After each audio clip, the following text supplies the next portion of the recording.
Hello and welcome to the September 29th, 2024 episode of Nick's News. I am your host, Nick. Brought to you by Some Budget Studios. That's right, I am throwing money at this project. We're on every Sunday, and I thank you all so much for tuning in or catching the replay on the Facebook page or the YouTube page. That's right, we are simulcasting on YouTube and Facebook. Hooray!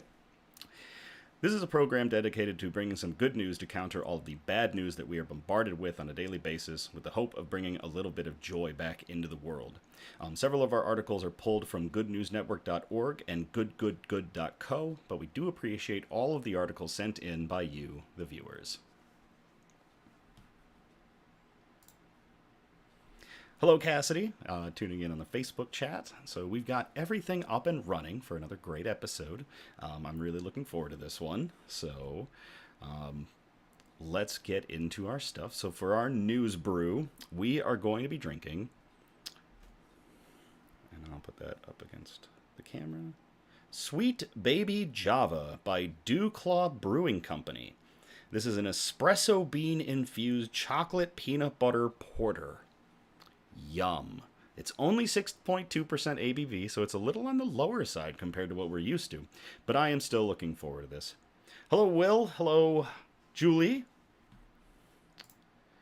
Nope, nobody's late. I am the one that's just a hair late. So let's crack this open and get into the theatrics of a 5-minute pour. We are going to be using our really beautiful Michigan The Great Beer State pint glass that was given to me by one of my friends. It's an absolutely amazing glass. So cool. I love the artwork on this glass. And I really can't thank my friend Jason enough for having gotten it for me. This is the second of two, and yeah, just a beautiful glass. So, oh, Cassidy in the Facebook chat says she's still plugging away on that horrible project. She's working on a terrible work project that she clued me in on, and it is a doozy. So let's get into this. No Balisong bottle opener today, so we got a good crack, which blew the gain on my audio. And now,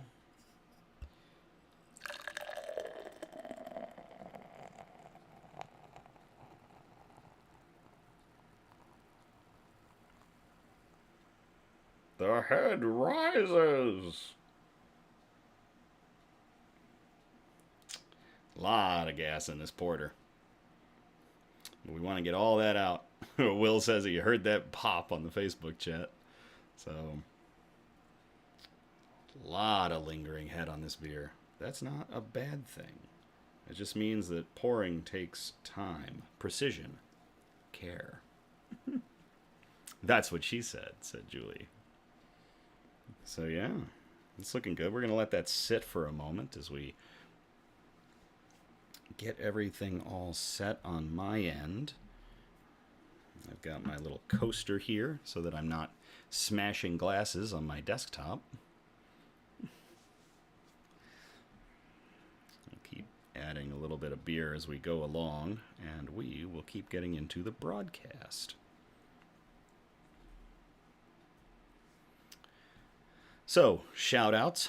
Do you want some fine wine or some fantastic cider? Head on down to Fox Hen Winery in Grand Haven, Michigan. They are open Fridays and Saturdays from 1 p.m. to 8 p.m. Sadly, I will not be there this upcoming Friday, but in my stead, please, if you want to go try some great wine or cider, swing on down there. Great people, great owners. And yeah, I'll be back. Not this week, but next week I should be back, and I'll be there on that Friday. I should be. So, yeah, it's just a great place, and I absolutely love it. Second one, do you want some sweets? Check out That Sweet and Nutty Guy. He specializes in a lot of no sugar baked goods and candied nuts, but they can do full flavor as well, and their website is in the description. And also, don't forget, there are some major elections coming up for those of us in the United States. I encourage everybody to participate in their right to vote. So you might want to double check and make sure that you are registered and ready when the time comes. So, yeah.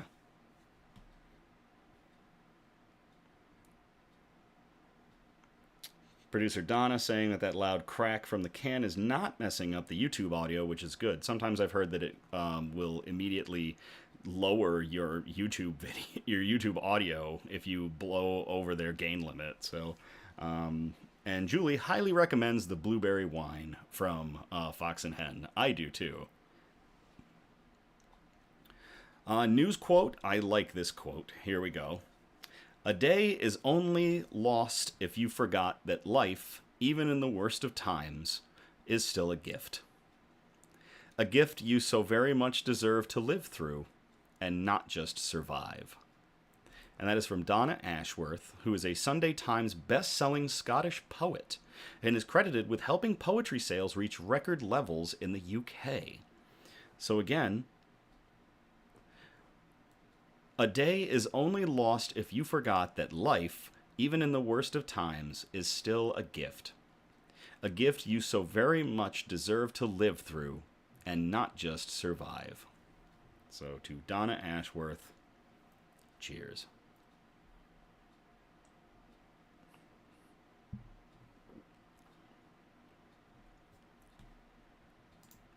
That is chocolate, peanut butter, espresso.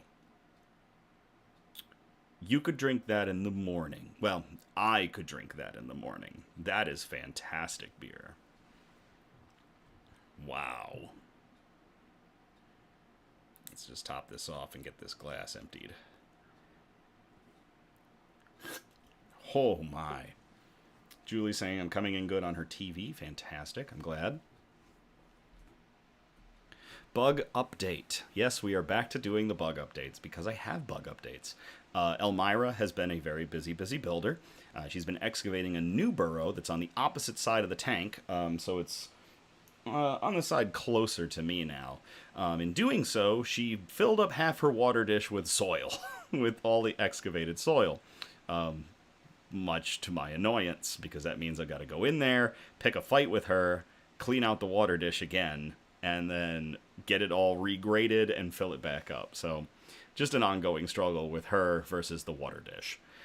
If you also notice behind me, there's a new terrarium that's next to Elmira's, and it's right there. So next to the spray bottle, there's this little terrarium. I wonder what that is. Well, it turns out that on a suggestion from a Nick's newsie, Tessa, good friend, I needed to go down to a place called VI Pets in Grand Rapids on Division Street and check out some of the bugs they have. I went in there with the thought of a bug I was going to pick up, and then I saw a bug that I've only ever seen once before in a pet store, and I did not get a chance to buy it then. So the moment I saw it, I actually messaged producer Donna, and I said, Producer Donna, there's this bug. I've only ever seen it once. I've always wanted to take care of one. And then I bought it with the terrarium. So, there is a new bug. You will learn all about it on the next installment of Nick's Flora and Fauna, which will be out on Tuesday. That Tuesday is going to be the 1st of October. I'll have all the deets on it, but for now, I will give you a spoiler. Its name is Ripley. And that's all I'm going to say. Hi, Charlie, joining in the Facebook chat. Producer Donna saying Elmira is a hairless hamster because of all the burrowing and digging they do, which is accurate. Will on the Facebook chat saying, Believe It or Not, from the famous show Ripley's Believe It or Not. No, it's named Ripley. When you see it, you'll get it. So, should be fun. All right, with that, we're going to get into our broadcast, our good news. And our broadcast is broken up into 4 major categories. And those categories are science and technology, health and medicine, flora and fauna, aka plants and animals, and then the wholesome notes, the really nice articles that we like to end on. So let's get into category 1, science and technology. This first one comes from Cassidy. Cassidy, thank you very much. I called it solar recombobulation. But I will copy and paste this into the chat if y'all would like to read along. Oh, Mona checking in on YouTube. Yes, this beer is absolutely delicious, Mona.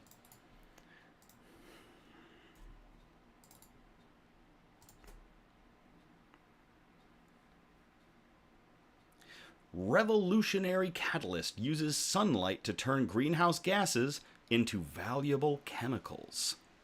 This article comes from SciTech Daily. It was posted by McGill University on September 18th of 2024. Researchers at McGill University have developed a method to convert two of the most damaging greenhouse gases into valuable chemicals using sunlight. This breakthrough could both address climate change and offer a sustainable alternative for manufacturing some industrial products. Imagine a world where the exhaust from your car or emissions from a factory could be transformed with the help of sunlight into clean fuel for vehicles, the building blocks for everyday plastics, and energy stored in batteries. Said co-first author Hui Su, a postdoctoral fellow in McGill's Department of Chemistry. That's precisely the kind of transformation this new chemical process enables. The research team's new light-driven chemical process converts methane and carbon dioxide into green methanol and carbon monoxide in one reaction. Both products are highly valued in the chemical and energy sectors, the researchers said. The findings, published in Nature Communications, describes a novel mechanism rooted in nature's own blueprint, similar to how photosynthesis enables plants to convert carbon dioxide and water into glucose and oxygen using just sunlight. In this chemical process, a unique mix of gold, palladium, and gallium nitride act as a catalyst.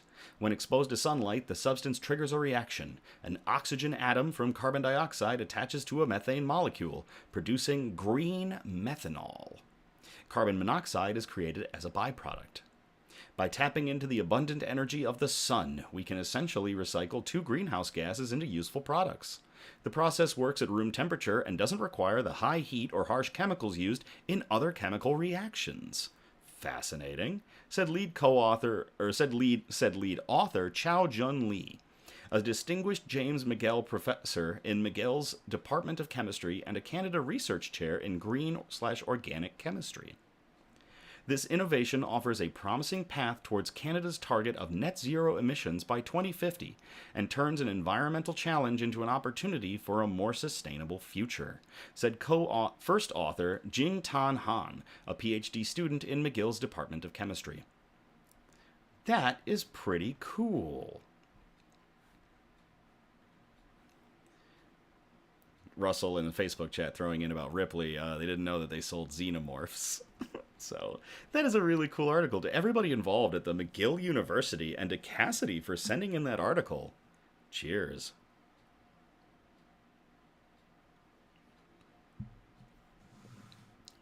Oh, that beer is a dessert. My gosh.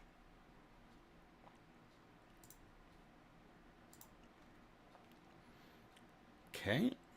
Moving on to our next article, I called this one All Hail Coffee Bot. But I will copy and paste this into the chat if y'all want to read along.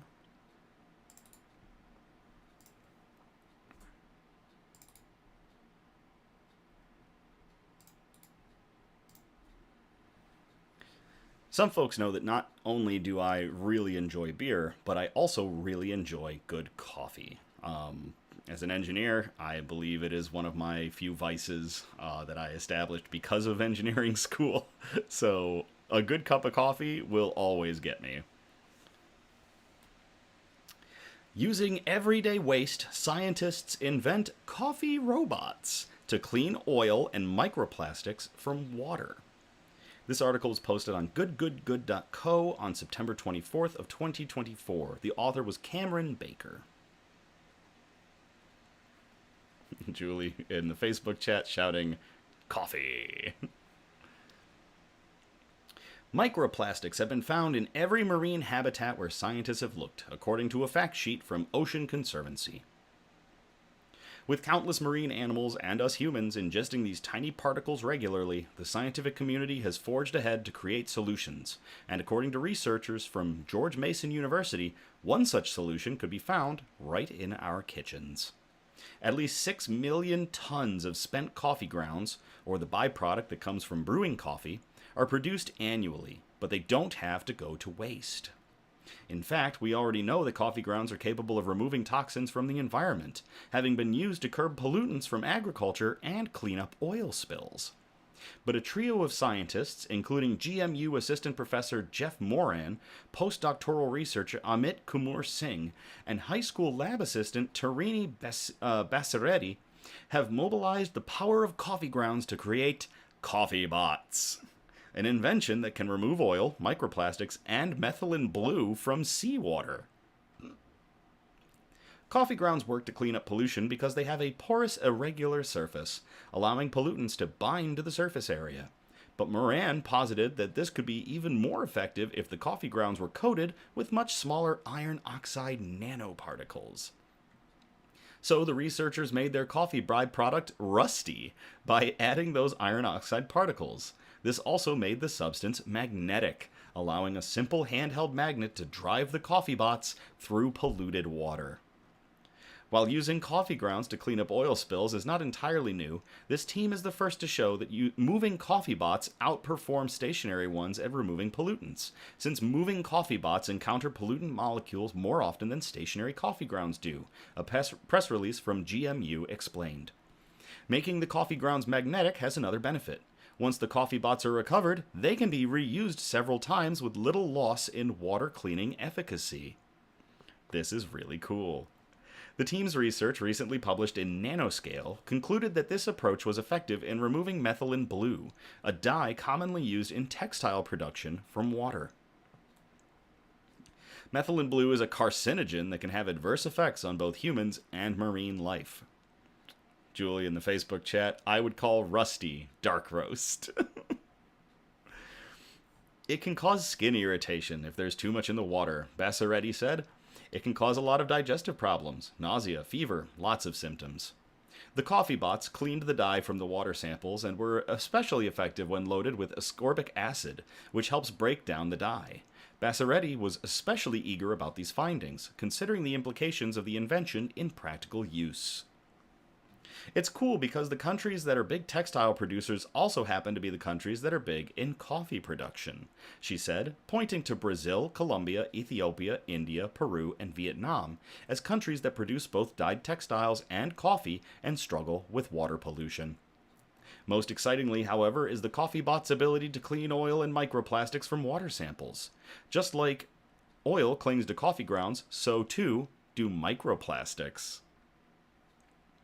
Mona in the YouTube chat saying, I love the coffee bots already. Really amazing. I agree, Mona.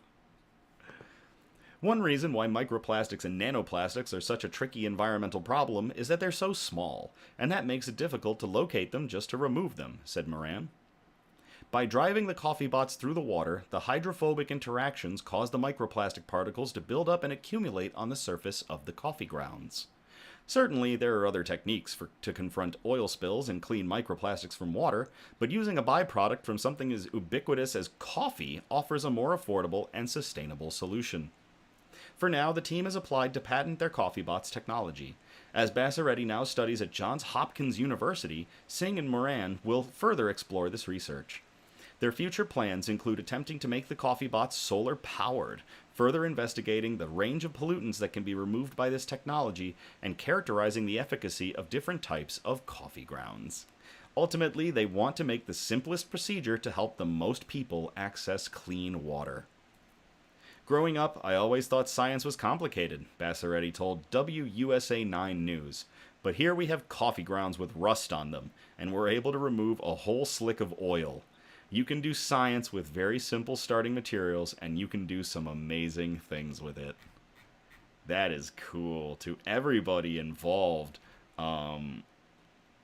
with this team at George Mason University, and especially Assistant Professor Jeff Moran, postdoctoral researcher Amit Kumar Singh, and high school lab assistant Tarini Bassaretti. Cheers.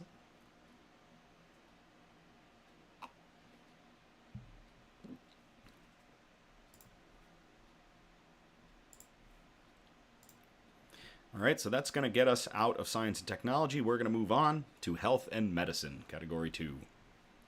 I called this one the Amazing Spider Bandage.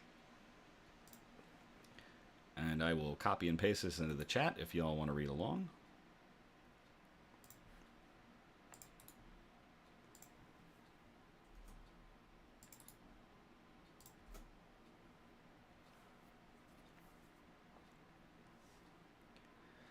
Scientists create super strong spider silk that heals wounds. This article came from SciTech Daily. It was by the American Chemical Society, and it was posted on September 27th of 2024.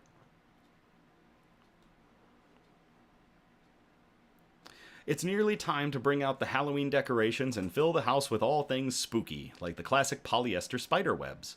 However, scientists publishing in ACS Nano have created their own version of artificial spider silk. This one made from proteins that heal wounds rather than spooking guests. The synthetic silk is durable enough to be woven into bandages, which have successfully treated joint injuries and skin lesions in mice. Spider silk is one of the strongest materials on Earth, technically stronger than steel for a material of its size. However, it's tough to obtain. Spiders are too territorial and cannibalistic to breed them like silkworms, leading scientists to turn to artificial options. Teaching microbes to produce their spider silk proteins through genetic engineering is one such option, but this has proved challenging because the proteins tend to stick together, reducing the silk's yield. So, Bing Bing Gao and colleagues wanted to modify the natural protein sequence to design an easily spinnable, yet still stable, spider silk, using microbes. The team first used these microbes to produce the silk proteins, adding extra peptides as well. The new peptides, following a pattern found in the protein sequence of amyloid polypeptides, helped the artificial silk proteins form an orderly structure when folded, and prevented them from sticking together in a solution, thus increasing their yield. Then, using an array of tiny hollow needles attached to the nozzle of a 3D printer, the researchers drew the protein solution into thin strands in the air and spun them together into a thicker fiber. This setup acted like a giant artificial spider spinning its web. I want to see a video of this thing. There's a picture of, like, the artificial silk coming out of these little nozzles, but I want a video of this artificial spider going to town. Because this is science fiction stuff.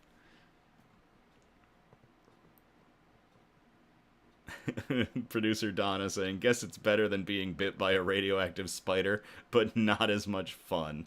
And Will following it up, that looks awesome. They then wove their artificial silk fibers into prototype wound dressings that they applied on mice with osteoarthritis, a degenerative joint disease, and chronic wounds caused by diabetes. Drug treatments were easily added to the dressings, and the team found these modified dressings boosted wound healing better than traditional bandages. Compared with a control group with neutral dressings, mice with osteoarthritis showed decreased swelling and repaired tissue structure after 2 weeks of treatment, while diabetic mice with skin lesions treated with a similar dressing showed significant wound healing after 16 days of treatment. The new silken bandages are biocompatible and biodegradable, and the researchers say that they show promise for future applications in medicine. That is really cool. To everybody involved in this project, where are the scientists again? I should write down who's working on it in my write-up so I can easily cheers them. But this is really neat. The article is Overexpressed Artificial Spidroin-Based Microneedle Spinneret for 3D Air Spinning of Hybrid Spider Silk. Bao Yang Lin, Bing Bing Gao, Meng Wei, Shuhuan Li, Qian Zhou, and Bingfang He, all in the article in an article in ACS Nano. To everybody involved with creating artificial spider silk for wound cleaning and bandaging. Cheers.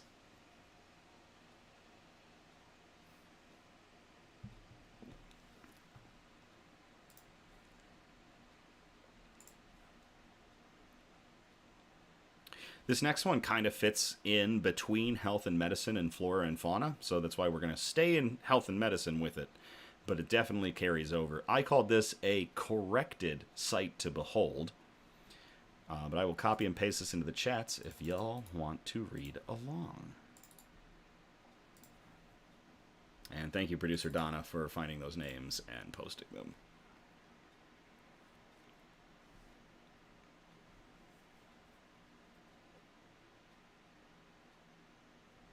Colorblind visitors hoping to see autumn leaves can use new viewfinders in all of Virginia's state parks.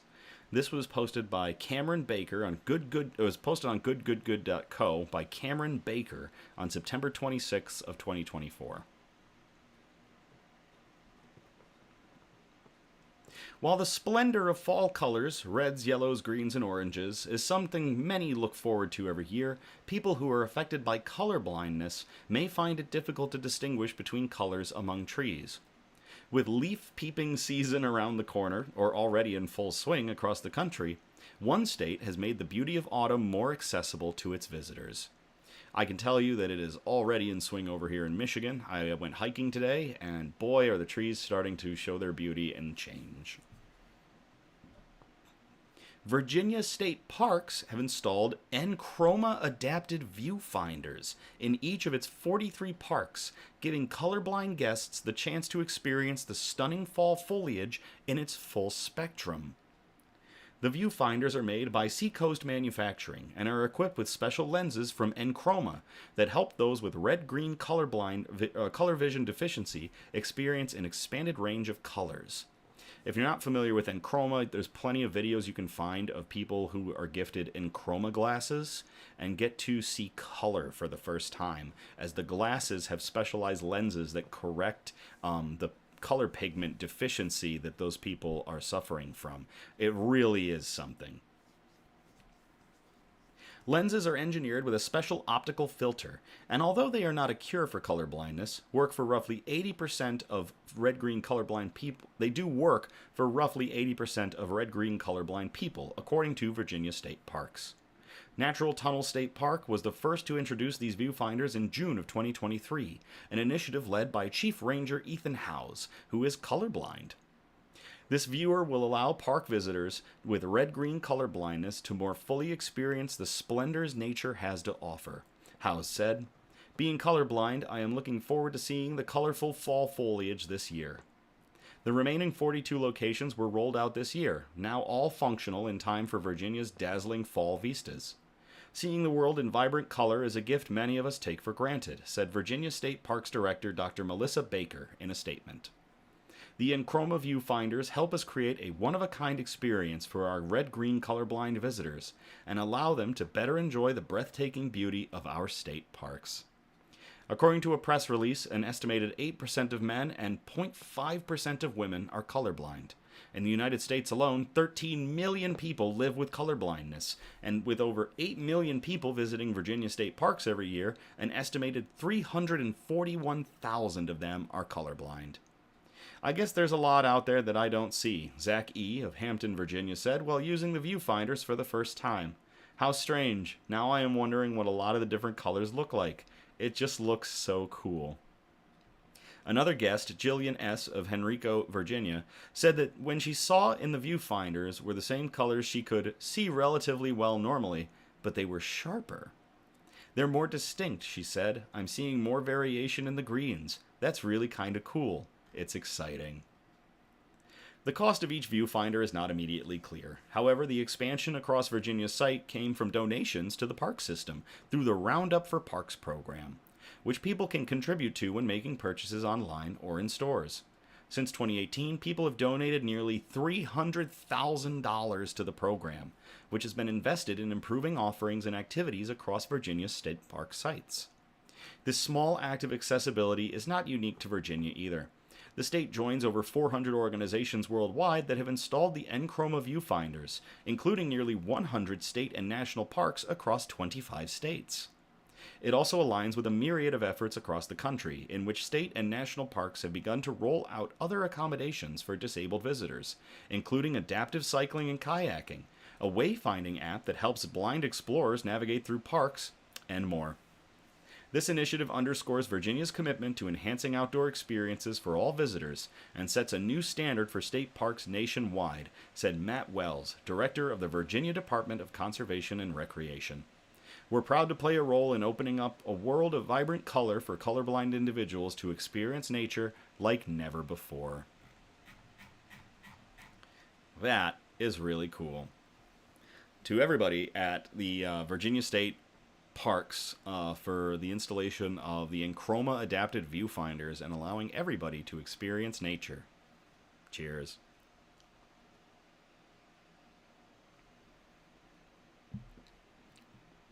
Mona says their understanding was that Enchroma doesn't work, and a lot of those videos were actually faked.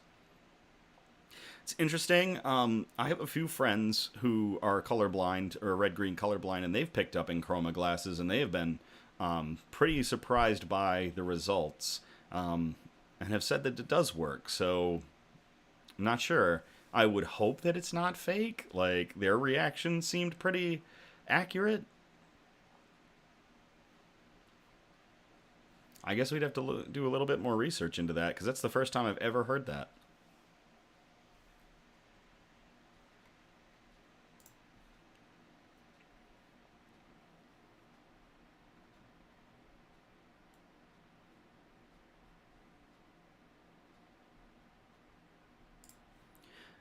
All right, with that, we're going to move out of health and medicine. We're going to move into our third category, flora and fauna, aka plants and animals. This one was sent in by Cassidy. Cassidy, thank you so much for sending this one in. And yet again, we are traversing coffee territory. I will copy and paste this into the chat if y'all would like to read along.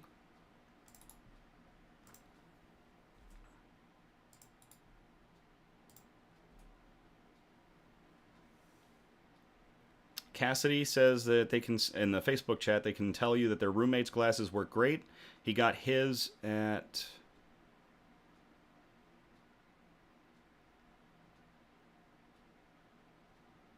He got his at...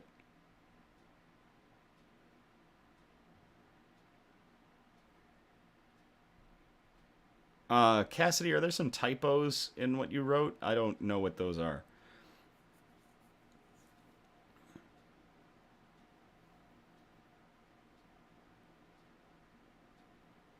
So Cassidy in the Facebook chat is saying that her roommate got Enchroma glasses for fall time, and he was blown away by the colors. So Mona saying there are some debunking videos about them. I guess we've got conflicting results. Yeah, it sounds like they work for some folks. So fall time for the first time. Okay, that's what Cassidy meant to say. Cassidy's roommate got theirs at fall time for the first time and was blown away by the colors. So perhaps the glasses have better effects on others. Maybe some of it is advertising. That's always possible. But I am glad to hear, and Mona is saying they're glad to hear that they work for some folks. So I'm glad too that they do work for some folks. So Julie also saying maybe for some they work and others they don't. It's possible. It could all depend on the level of color blindness. All right, back to this article. Researchers dumped tons of coffee waste into a forest. This is what it looks like now. This was posted on Upworthy, and it was posted by Todd Perry on September 23rd of 2024. One of the biggest problems with coffee production is that it generates an incredible amount of waste. Once coffee beans are separated from cherries, about 45% of the entire biomass is discarded. So for every pound of roasted coffee we enjoy, an equivalent amount of coffee pulp is discarded into massive landfills across the globe. That means that approximately 10 million tons of coffee pulp is discarded into the environment every year. When disposed of improperly, the waste can cause serious damage to soil and water sources. However, a new study published in the British Ecological Society journal Ecological Solutions and Evidence has found that coffee pulp isn't just a nuisance to be discarded. It can have an incredibly positive impact on regrowing deforested areas of the planet. In 2018, researchers from ETH Zurich and the University of Hawaii spread 30 dump trucks worth of coffee pulp over a roughly 100 by 130 foot area of degraded land in Costa Rica. The experiment took place on a former coffee farm that underwent rapid deforestation in the 1950s. The coffee pulp was spread 3 feet thick over the entire area. Another plot of land near the coffee pulp dump was left alone to act as a control for the experiment. The results were dramatic, Dr. Rebecca Cole, lead author of the study, said. The area treated with a thick layer of coffee pulp turned into a small forest in only 2 years, while the control plot remained dominated by non-native pasture grasses. In just 2 years, the area treated with coffee pulp had an 80% canopy cover, compared to just 20% over the control area. So the coffee pulp treated area grew 4 times more rapidly. Like a jolt of caffeine, it reinvigorated biological activity in the area. The canopy was also 4 times taller than that of the control. And like the side-by-side photos of it all is crazy. The coffee treated area also eliminated an invasive species of grass that took over the land and prevented forest succession. Its elimination allowed for other native species to take over and recolonize the area. This case study suggests that agricultural byproducts can be used to speed up forest recovery on degraded tropical lands. In situations where processing these byproducts incurs a cost to agricultural industries, using them for restoration to meet global reforestation objectives can represent a win-win scenario, Dr. Cole said. If the results are repeatable, it's a win-win for coffee drinkers and the environment. Researchers believe that coffee treatments can be a cost-effective way to reforest degraded land. They may also work to reverse the effects of climate change by supporting the growth of forests across the globe. The 2016 Paris Agreement made reforestation an important part of the fight against climate change. The agreement incentivizes developing countries to reduce deforestation and forest degradation, promote forest conservation and sustainable management, and enhance forest carbon stocks in developing countries. We hope our study is a jumping-off point for other researchers and industries to take a look at how they might make their production more efficient by creating links to the global restoration movement, Dr. Cole said. And this article actually originally appeared on March 29th of 2021, so this is a really good follow-up to that. That's fantastic. To Dr. Cole's team and everybody involved in this project, and to Cassidy for sending in that article, cheers.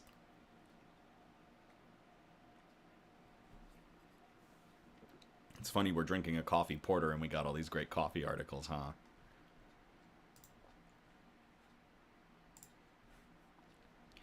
All right, we're going to move on from flora and fauna into category 4, the wholesome notes. And we've got a good one. This is definitely a not all heroes wear capes article. I will copy and paste this into the chat if y'all want to read along.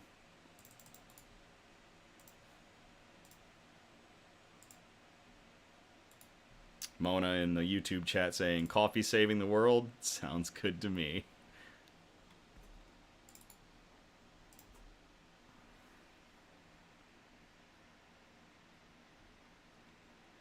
Airman rescues 79-year-old woman during hiking accident. It's the afternoon on a cool day in August, and you are hiking up a mountain toward a dazzling lookout with a view of Mount Rainier and the surrounding landscape. Snap, crunch.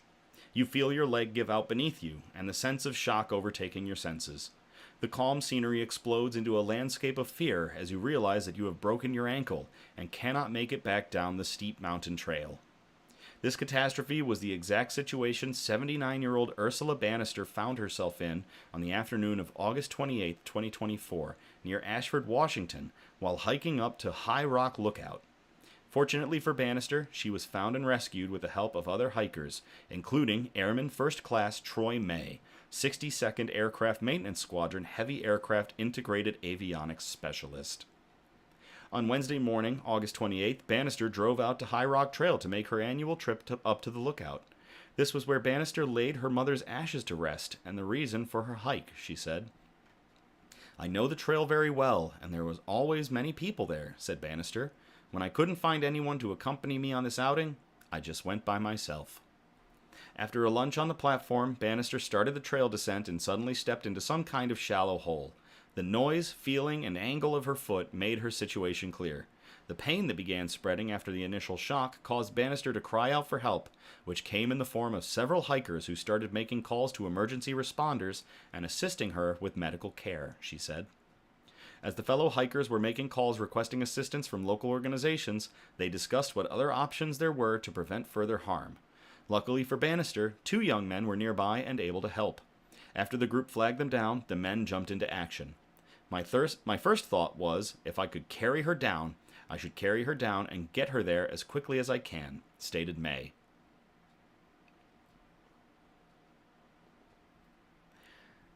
Mona in the YouTube chat, ankle breaks are tough. Hubby had one end of January. He's still recovering. I'm sorry to hear that, and I hope that his recovery is going well.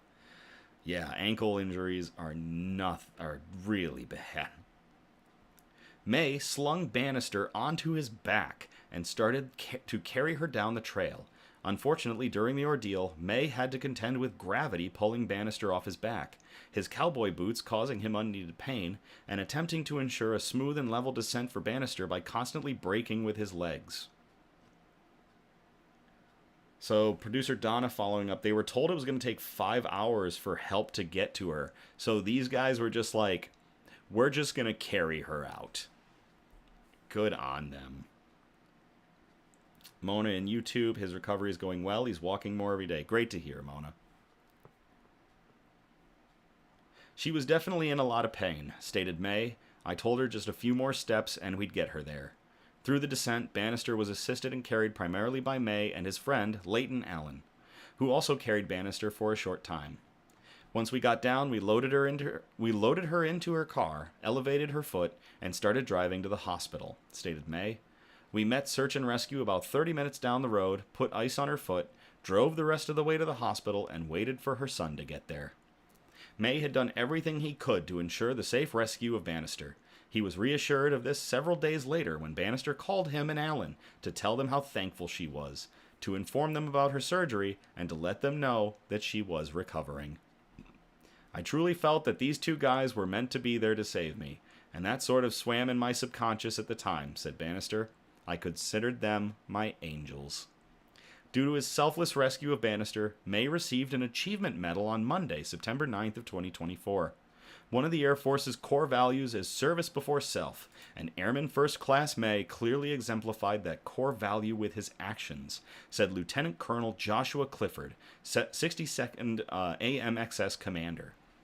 While our team of airmen showcase amazing accomplishments every day, we relish the opportunity to focus on one airman's courage and recognize them for truly living the Air Force's core values. That is amazing.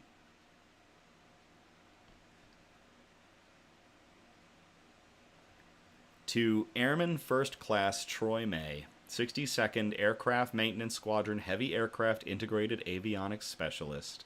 Not all heroes wear capes, sir. Cheers.